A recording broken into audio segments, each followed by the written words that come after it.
Bonjour Franck Lemarié, vous êtes comédien et metteur en scène. Merci d'avoir accepté notre invitation. Nous vous adressons nos meilleurs vœux pour 2026. Nous sommes Hamza, Julia et Louise.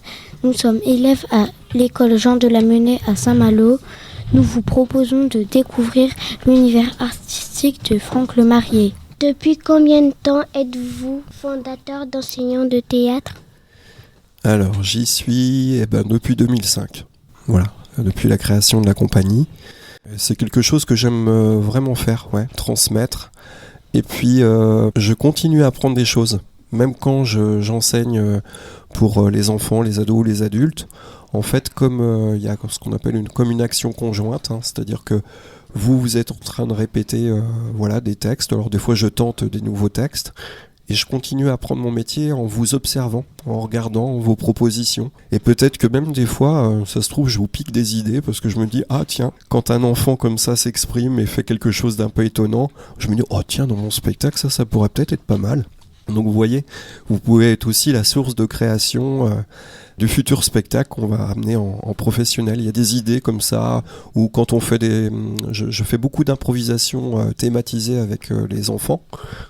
Et voilà, les idées que je tente, des fois, je les remets sur mon spectacle. Notamment, j'ai un spectacle qui est en solo qui s'appelle Grimace et qui parle de l'histoire du théâtre.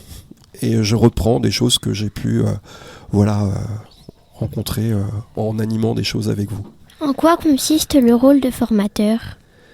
De transmettre en tout cas les choses que j'ai pu apprendre dans les différentes écoles que j'ai traversées. L'école privée, c'était plus dans le fait, par exemple, il y a la notion de la diction, comment on parle bien français, toutes les premières techniques. Après, il y a le rapport au corps, le rapport à l'espace. Donc c'est tout ça que j'ai un peu envie de vous transmettre, et puis je concentre un petit peu tout ce que j'ai pu apprendre, je vous le lègue, et puis vous en faites ce que vous voulez après, mais l'idée c'est la transmission, c'est le plaisir de ne pas le garder que pour moi, puis aussi de vous éveiller. J'ai eu la chance de rencontrer des formateurs qui m'ont éveillé, peut-être que pour vous c'est la même chose. Avez-vous entraîné beaucoup de personnes ? Ah ouais, je crois que je suis quand même un des acteurs qui en a rencontré quand même beaucoup. Je fais énormément de pédagogie. À tel point, c'est que des fois, au retour des vacances, à un moment, j'avais plus de 100 adhérents sur la compagnie Farce Bleue. Je buguais un petit peu. Les vacances faisant, j'étais là, ah oui, c'est comment que tu t'appelles déjà ? Voilà, il fallait pas m'en vouloir, mais c'est vrai que des fois, quand on rencontre énormément de gens, donc j'ai rencontré beaucoup de gens que j'ai formés, et à différents niveaux, parce que je fais aussi de la formation pour les entreprises et pour les étudiants aussi. J'anime aussi de la prise de parole en public pour une école de business sport à Rennes. Voilà, je rencontre des sportifs, je rencontre des gens au lycée hôtelier, je rencontre des gens au lycée agricole. Mais tout ça, ça m'intéresse parce que c'est aussi rencontrer des gens avec des énergies différentes. J'ai eu l'occasion aussi d'animer des ateliers à Mayotte aussi, en Guyane aussi. Enfin voilà, c'est des énergies différentes. Par exemple, en Guyane, le théâtre, il est plus festif. Chez nous, ici, on est un peu trop sérieux. Des fois, je dis que les gens, ils ont un avis avant même d'avoir vu le spectacle. Ils jouent les intellos avant même de l'avoir vu. Mais faut se laisser vivre, faut vivre l'instant. Non, c'est un petit peu de la frime intellectuelle, on va dire. Et en Guyane, c'était la fête. C'était génial, c'était comme dans un stade, tout le monde sautait partout. On a joué les fourberies de Scapin, et c'était mon copain guyanais qui jouait Scapin. Et alors quand il tapait, il y a une scène du sac comme ça où il tape sur un des vieux là, et alors là c'était ça rigolait, tout le monde s'amusait quoi, c'était drôle. Quels sont les projets de vos élèves ? Alors les projets de mes élèves, là actuellement, les grands, parce que j'en ai des élèves que j'ai eu à l'âge de 6 ans et que j'ai encore aujourd'hui, qui ont 21 ans ou 20 ans, voilà. Et là actuellement ils montent l'atelier de Grimbert. Voilà, c'est une pièce qui se passe dans un atelier de costumes à la suite de la Seconde Guerre mondiale. Donc ça, ils sont en train de préparer ça.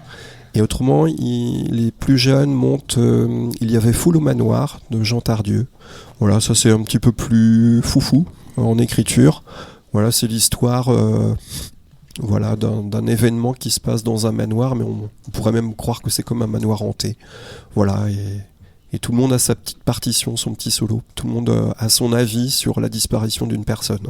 Qu'est-ce qu'on fait ? On a pour projet de monter la guerre des boutons aussi, avec les plus jeunes. On monte aussi quelque chose sur Juliette et Victor Hugo. On monte un truc aussi sur Fédo. Qu'est-ce qu'on a encore ? On a La Biche aussi. Ouais, on a plein de spectacles en cours. Ce qui est des fois assez complexe. On monte aussi de Jean-Michel Ribes, une pièce de Jean-Michel Ribes. Qui sont vos élèves ?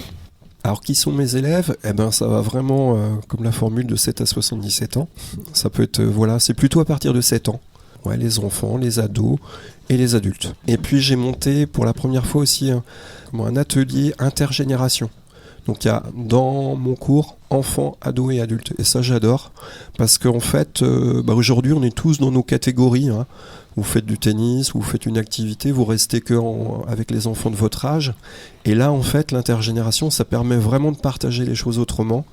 Et c'est toujours intéressant d'observer un grand-père ou une grand-mère, comment ils jouent. Et puis pour les grands-pères et grand-mères, les enfants c'est trop marrant, c'est frais, c'est rigolo.